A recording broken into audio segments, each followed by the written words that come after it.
सेहत is sponsored by Mark Lab Immunity Booster Immunotop H. Mark lab का immunity booster इम्यूनोटॉप H, जिसमें है अश्वगंधा, गिलोय, तुलसी, zinc और विटामिन सी। कोरोना को हराना है तो इम्यूनोटॉप एच ही खाना है। Online order available.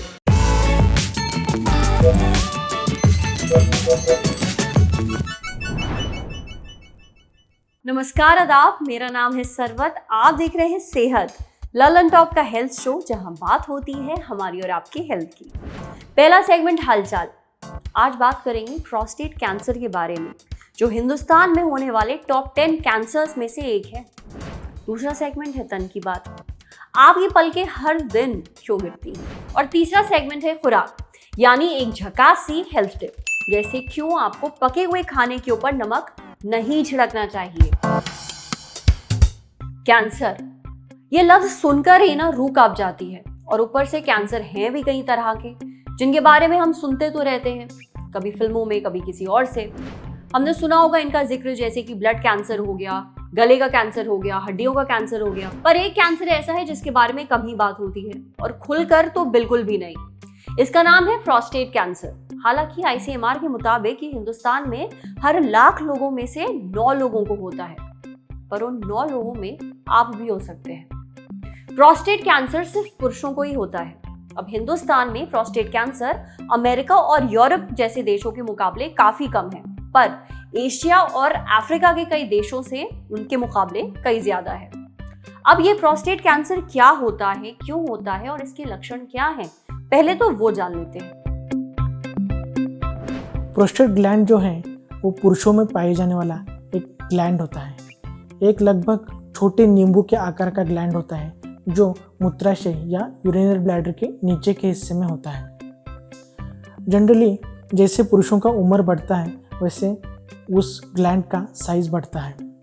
और एक ग्लैंड जो है एक मेल जेनेटल सिस्टम का एक पार्ट होता है। प्रोस्टेट ग्लैंड के एनलार्जमेंट के 2 प्रमुख कारण हैं।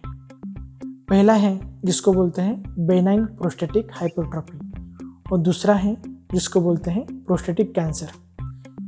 बेनाइन प्रोस्टेटिक हाइपरट्रोफी या बीईपी ये एक नॉन कैंसरस कंडीशन है, जिसमें सर्जिकल या मेडिकल ट्रीटमेंट से वो ठीक हो सकते हैं। पर प्रोस्टेट कैंसर एक मैलिग्नेंट या कैंसरस कंडीशन है, जिसमें प्रोस्टेट का कैंसर अपनी ओरिजिनल जगह छोड़ के किसी और जगह में जाके उसका स्प्रेड हो सकता है या मेटास्टेसिस हो सकता है। इसी की वजह से ये थोड़ा सा ज़्यादा डेंजरस कंडीशन है। दोस्तों, प्रोस्टेट कैंसर जो है जनरली ज़्यादा उम्र में, जैसे उम्र बढ़ता है वैसे प्रोस्टेट कैंसर होने का चांस बढ़ता है। जनरली प्रोस्टेट का कैंसर 50 की उम्र के बाद होता है। प्रोस्टेट कैंसर होने का मीडियन एज 65 साल है। 40 साल के नीचे जनरली प्रोस्टेट कैंसर नहीं होता है, इसलिए ये एक बुजुर्ग लोगों का कैंसर है। अभी प्रोस्टेट कैंसर के लक्षण क्या क्या हैं? प्रोस्टेट कैंसर के लक्षणों में यूरिन का रुकावट होना, या फिर बार बार यूरिन लगना, यूरिन का स्ट्रीम जो है वो बराबर से नहीं आना, ये सब प्रोस्टेट कैंसर के लक्षण हो सकते हैं। कभी कभी प्रोस्टेट कैंसर बोन में स्प्रेड हो सकता है, और उसकी वजह से पेशेंट को बोन पेन, बैक पेन या फिर कमर में दर्द हो सकता है। ये सब प्रोस्टेट कैंसर के लक्षण हो सकते हैं। पर इनमें से कोई भी लक्षण प्रोस्टेट कैंसर का स्पेसिफिक लक्षण नहीं है। इसका मतलब इनमें से कोई भी लक्षण आप में है तो ऐसा नहीं है कि आपको प्रोस्टेट कैंसर ही है, क्योंकि ये लक्षण कई और दूसरी बीमारियों में भी पाए जाते हैं। कुछ पेशेंट जो होते हैं जो स्क्रीनिंग के बाद डिटेक्ट किए जाते हैं। स्क्रीनिंग मतलब वो टेस्ट जो कैंसर को जल्दी डिटेक्ट करने के लिए किए जाते हैं, उसको बोलते हैं स्क्रीनिंग। प्रोस्टेट कैंसर का स्क्रीनिंग करना बहुत ही आसान है। प्रोस्टेट कैंसर का स्क्रीनिंग करने के लिए एक ब्लड टेस्ट किया जाता है, जिसका नाम है PSA, प्रोस्टेट स्पेसिफिक एंटीजन। अगर ये PSA का वैल्यू अगर बढ़ गया है तो प्रोस्टेट कैंसर का होने का चांस है। तो हर पुरुष को उम्र के 50 साल के बाद PSA का टेस्ट करना बहुत ज़रूरी है। सुना आपने। अब खतरनाक बात यह है कि प्रोस्टेट कैंसर से जुड़ी जानकारी लोगों में काफी कम है, इसलिए इसके लक्षणों पर आपको खासा ध्यान देने की जरूरत है। अब बात करते हैं इसके रिस्क फैक्टर और इलाज के बारे में। ट्रीटमेंट हम प्रोस्टेट कैंसर को दो में डिवाइड करते हैं मूलतः, early stage and advance stage. Early stage में प्रोस्टेट कैंसर पूरी तरह से क्योरेबल है और इसको हम 3 तरह की विधाओं के द्वारा, या तो सर्जरी या रेडिएशन या एंड्रोजन डिप्राइवेशन थेरेपी के द्वारा इसको हम पूरी तरह से ठीक कर सकते हैं। रेडिएशन एंड सर्जरी समझ में आता है, पर एंड्रोजन डिप्राइवेशन थेरेपी क्या है? एंड्रोजन डिप्राइवेशन थेरेपी एक तरह की ट्रीटमेंट है जिससे आपके अंदर के टेस्टोस्टेरोन नामक एक हार्मोन को कम करके प्रोस्टेट कैंसर को कंट्रोल किया जाता है। एडवांस स्टेज में बीमारी क्योरेबल नहीं रहती है, इसको कंट्रोल करके हम आपकी लाइफ स्पैन बढ़ा सकते हैं, आप इससे होने वाले सिम्टम्स को कम किया जा सकता है और एक बेहतर क्वालिटी ऑफ लाइफ दी जा सकती है।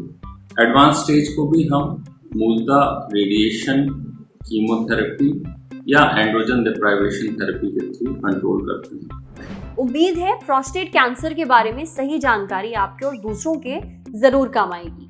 चलिए अब बढ़ते हैं सेहत के अगले सेगमेंट की तरफ। घनी पलकें किसे नहीं चाहिए? कुछ लोग तो तेल और क्रीम वगैरह भी लगाते हैं इस छाव में, पर फिर भी पलकें बालों की तरह गिरती रहती हैं। वो इसलिए क्योंकि एक पलक की लाइफ साइकिल लगभग होती है 3 महीने की। 3 महीने बाद ये अपने आप गिरने लगती हैं। 1 से 5 तो रोज गिरती हैं। पलकों की साइकिल जो है ना, वो बालों से काफी ज्यादा छोटी होती है, इसलिए पलकें ज्यादा लंबी नहीं हो पाती हैं। दुनिया में सबसे लंबी पलकों का रिकॉर्ड बनाया एक आदमी ने, जिसकी पलकें 2.75 इंच लंबी थीं। वैसे पलकों का काम सिर्फ आपकी आंखों को खूबसूरत दिखाना नहीं होता है, इसका काम थोड़ा और प्रैक्टिकल भी है। इसका काम होता है धूल, मिट्टी, पानी, पसीना वगैरह से आंखों को बचा कर रखना। अब वापस आते हैं जहां से बात शुरू हुई थी, घनी पलकें। उसके लिए आप पलकों पर जो है वो कैस्टर ऑयल लगा सकते हैं, बादाम का तेल लगा सकते हैं, ऑलिव ऑयल वगैरह लगा सकते हैं। आपको करना बस ये है कि एक क्यू टिप, जिसे कान साफ करने के लिए इस्तेमाल करते हैं, उसको लेकर के तेल में डुबोना है, फिर उसे पलकों पर मस्कारे की तरह लगाना है, जैसे हम लोग मस्कारा लगाते हैं। नहीं पता मस्कारा कैसे लगाते हैं तो अपने आसपास किसी महिला से पूछ सकते हैं आप। 3-4 घंटे रखना है और उसके बाद हल्के हाथों से उन्हें धो देना है। आप ग्रीन टी भी लगा सकते हैं। ग्रीन टी का एक बैग जो है उसे गुनगुने पानी में डुबो कर रखिए। जब वो थोड़ा कूल डाउन हो जाए, उसमें आप वही क्यू टिप जो है उसे डुबोइए, फिर उसकी मदद से आंखों पर ग्रीन टी को लगा लीजिए। आप इसे रात भर आंखों पर लगाकर छोड़ सकते हैं। बाकी बची हुई जो ग्रीन टी है उसे आप फ्रिज में रख दीजिए और इसे आप अगले 3 दिनों तक इस्तेमाल कर सकते हैं। ट्राई जरूर करिए। अब बारी है सेहत के आखिरी सेगमेंट की, खुराक, एक मस्त सी हेल्थ टिप। हम में से शायद ही कोई ऐसा होगा जो खाने के ऊपर से नमक नहीं छिड़कता है। पके हुए खाने के ऊपर से नमक कम लगा, डाल दिया, पर ये नहीं करना है। अब आप पूछेंगे भला क्यों? वो इसलिए क्योंकि बिना पका हुआ नमक न्योता देता है किडनी और दिल की बीमारियों को। साथ ही कच्चा नमक आपके नर्वस सिस्टम यानी आपके शरीर का पावर हाउस, जो आपके शरीर की हर एक्टिविटी को कंट्रोल करता है, नमक उस पर असर करता है। साथ ही सर्कुलेशन पर भी असर करता है। ये नमक आपके शरीर में आसानी से अब्जॉर्ब नहीं हो पाता। नतीजा आपका जो सिस्टोलिक ब्लड प्रेशर है वो बढ़ जाता है। इसलिए बेहतर है आप जब खाना पका रहे हैं तभी अपने हिसाब से नमक डाल लीजिए, ताकि ऊपर से डालने की जरूरत ना पड़े। आज सेहत पे इतना ही। अच्छा, अगर आप एक डॉक्टर हैं या फिर आपको डॉक्टर से कोई आपका सवाल है, कुछ पूछना चाहते हैं, तो जो ईमेल आईडी इस वक्त आपको अपनी स्क्रीन पर दिख रही है उस पर हमें एक मेल भेज दीजिए। कैमरे के पीछे हमारे साथ है अमितेश। ये वीडियो फेसबुक पे देख रहे हैं तो हमारे फेसबुक पेज को लाइक करिए, यूट्यूब पे देख रहे हैं तो हमारे चैनल को सब्सक्राइब करिए, बेल आइकन पर जरूर क्लिक कर दीजिए, ताकि जब भी हम कोई नया वीडियो अपलोड करें तो उसका नोटिफिकेशन आप तक सबसे पहले पहुंचे। शुक्रिया।